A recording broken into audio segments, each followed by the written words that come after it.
I welcome you all to the lecture of Human Resource Management from Unit 4. The topic I am going to cover in this lecture are objectives to formulate wage policy, factors determining wage structure. Objectives to formulate and appropriate wage policies are the first and foremost requirement. The successful introduction of wage incentive plan is a proper climate wherein the issues can be disproportionately viewed by all the parties concerned.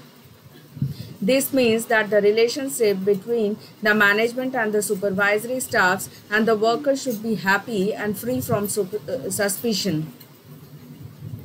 The incentive plan should be simple to understand. The benefits of the scheme should be quite obvious to the workers concerned.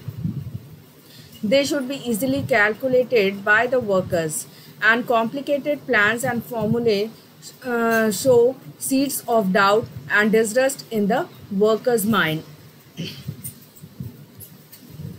Employees must have full knowledge of the goals and the schemes. The management may have the goal to maintain quality or to bring down rejects, wastages, etc. When this is not communicated to the employee, they may try to achieve quantity only at the expense of quality. Plan should be flexible. This means that it should have elasticity to take care for technological and other changes taking place from time to time or for rectifying obvious errors that may have crept in at the time of its initial introduction. Incentive payment should follow the work. Incentive payment should follow the work as close in point of time as possible. Employees do not like to be rewarded next month for extra effort extended today. Incentives and payments under the plan. Incentive payments under the plan should be large enough in relation to the existing income of the employee. A rise in 20 to a person getting rupees 200 per month would be perhaps be more meaningful gain than the one who is drawing a monthly salary of 2000. Plan should be equitable. This means that it should cover and should provide equal opportunity to all the employees whose jobs can be adapted to the incentive methods of payment. Dissatisfaction will result among those employees who have no opportunity to participate in the higher earnings possible under the scheme. Any disparity between the direct production of workers and indirect workers should be reduced by giving some benefits of increased productivity to the latter also. The plan should not be detrimental to the health and welfare of the employee. This may even involve a ceiling on the maximum earning by way of incentives. The plan should not be very costly in operation. Actually, besides incentive wages, there are many other items of expenditure such as job evaluation, methods of improvement, work measurement, additional supervision, better inventory control, etc., which will have to be incurred while installing an incentive plan. It should be ascertained in advance that these costs are amply covered by the resultant benefits. A guaranteed base rate should be included in any plan. This constitutes the elements of security that employees want. Because they lack this feature, many early plans were rejected by the employees. Workers want to assure that they will receive a minimum given wages regardless of their efforts or output. This wage is minimum base on which they plan their standard of living and home life. The plan should be instrumental. The plan should be instrumental in satisfying as many needs as possible other than economic needs at all levels of hierarchy. The standard set for the payment of wages. The standard set for the payment of wages incentives should be average difficulty. If the employees can beat the standards easily, they would hardly experience any competition. Standard working conditions should exist.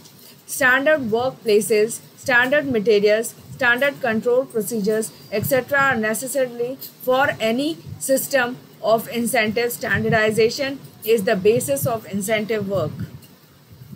Work standards once established should be guaranteed against change. Proportional efforts on various jobs should be rewarded proportionality, and no standard should even be changed unless an error has been made in calculation, and even here if the error is relatively small, no change should be made, or unless a change in work method or work conditions has been effected. This rule must be strictly adhered by the management. Management must set up suitable machinery to handle all grievances arising from the implementation of the incentive plan. Incentive audit system. Incentive audit system should be devised to assess periodically the effectiveness of the scheme against accredited objectives and to provide feedback information for the management to take corrective steps. Now, let us have a look on factors for determining wages and salary structure of workers. So, labor union is the first point. The labor union attempts to work and influence the wages primarily by regulating or affecting the supply of labor. The unions exert their influences for a higher wage and allowances through collective bargaining with the representative of the management. Personal perception of wages, whether the wage is adequate or equitable, depends not only upon the amount that it is paid, but also upon the perceptions and the views of the recipients of the wages. Even though the wage is above the going wage rate in the community, it is lower than that to the fellow workers deemed inferior. It will be regarded as an inequitable in the eyes of the recipients of the wage. A man's perception of the equity of his wages will undoubtedly be affected his behavior in joining and continuing in the organization. Cost of living. Another important factor affecting the wage is the cost of living adjustment of wages. Depending upon the variations in the cost of living index following rise or fall in the general price level of consumer price index, it is essential ingredient for the long-term labor contracts unless provision is made to reopen the wage clause periodically.